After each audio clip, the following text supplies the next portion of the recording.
जय गाडरवाड़ा धाम की। अभी जो पेलगांव में जो घटना हुई है वो दुर्भाग्यपूर्ण है और हमारे हिंदुओं के लिए बड़ा दुर्भाग्य है।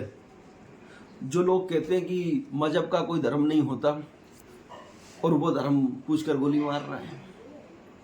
अब इसके बारे में आप क्या कहोगे? जो लोग कहते हैं कि महाराज जी आप भड़काओ बातें करते हो, क्या हो रहा है, कुछ नहीं हो रहा है, अभी गुना में दंगा हुआ है, इसके बाद में ये बहुत बड़ी घटना हुई है, 27-28 लोग मारे गए हैं, उनकी जाति पूछकर धर्म पूछकर मारा गया है।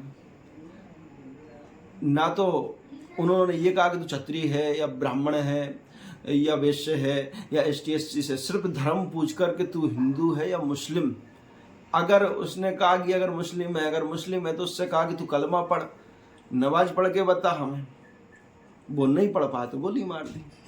ये हमारे लिए बड़ा दुर्भाग्य है और हमें भी इनके खिलाफ और सभी हिंदू समाज को मिलकर कड़ी कार्रवाई करना चाहिए। पूरे क्षेत्र को, पूरे देश को हमें भी इनका धर्म पूछना चाहिए, तो किस धर्म से है। जो इनका जो भी ठेला लग रहा है, पंचर की दुकान लग रही है, जो हम सामग्री खरीद रहे हैं, उनसे ये पूछना चाहिए तू हिंदू है या मुस्लिम है, तो ही खरीदना चाहिए। क्योंकि इन्होंने हमें कुछ सिखा दिया है और सीखने योग्य बातें की हुई उन्होंने। सभी हिंदुओं को मिलकर हमें आज से एक वचन वो लेना चाहिए, एक संकल्प लेना चाहिए भगवान के सामने कि मैं अगर कोई सामान या कोई सामग्री अगर खरीदूंगा तो हिंदू से ही खरीदूंगा। जिस प्रकार इन्होंने कायराना जो हरकत करी उसी प्रकार हमको भी जवाब देना पड़ेगा। नहीं तो अगर नहीं दे पाओगे, नहीं एकजुट हो पाओगे तो तुम्हें कलमा पढ़ना सीख लेना चाहिए। नहीं सीखोगे तो गोली खाओगे। और जिनको ऐसा लगता है कि कुछ नहीं हो रहा है, क्या हो रहा है, अपने बच्चों को और खुद को साथ में ले जाकर कश्मीर में, केरल में जाकर, बंगाल में जाकर रहने लगे तो 2 दिन में समझ में आ जाएगी क्या हो रहा है।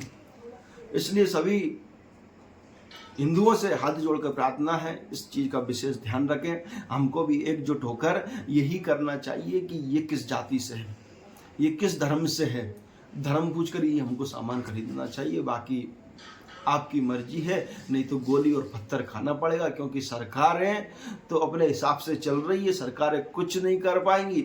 क्योंकि सरकारों ने तो उनकी आर्थिक जो स्थिति है उसको मजबूत कर दिया। उन्हें 5 किलो गेहूँ मिल रहे हैं फ्री के, सभी सामग्री व्यवस्था हो ही रही है उनकी, तो वो तो मजबूत हो रहे हैं। उनको कोई काम धंधा तो करना नहीं, सिर्फ पत्थर ही फेंकना है, पत्थर भी फ्री का मिल जाएगा, खाओ पत्थर, इसी स्थिति बनेगी।